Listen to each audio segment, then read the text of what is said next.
standard.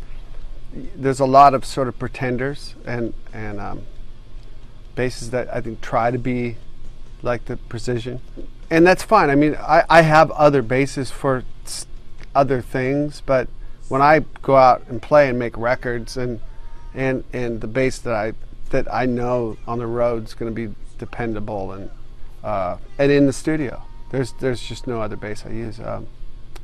There's just I don't know. I'm like a trust that the Precision is earned.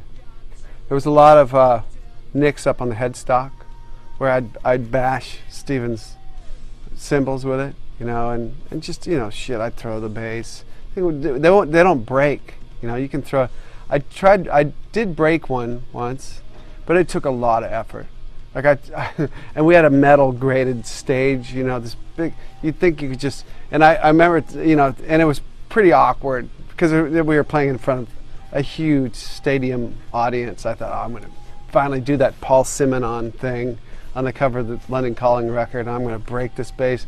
You know, they only show Paul Simonon like with the bass like this. They don't show it making contact with the ground, because I'm sure that would have been an awkward photo, you know, because the thing. I've heard stories of like somebody ran over a P bass in a truck and played fine afterwards. Yeah, but it took me, I don't think I broke it clean, and it took a lot of hits on that stage. Three hits, yeah. Yeah, my basses, I don't treat them gently at all on stage, and yeah, there's a lot of scars and nicks, and put some new strings on and they're fine. I really only made the sort of ardent decision to play bass once Guns formed, which was a few months after I moved here to LA, and it's like, okay, I'm the bass player. Who's influenced me? Paul Simonon from The Clash, John Paul Jones.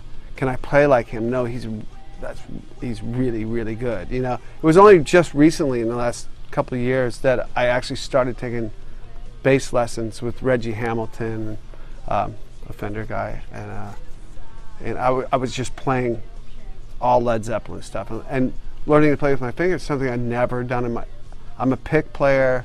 I like that percussive thing, and I think it helped me being a drummer to be a better bass player. And so my style is kind of brash and percussive.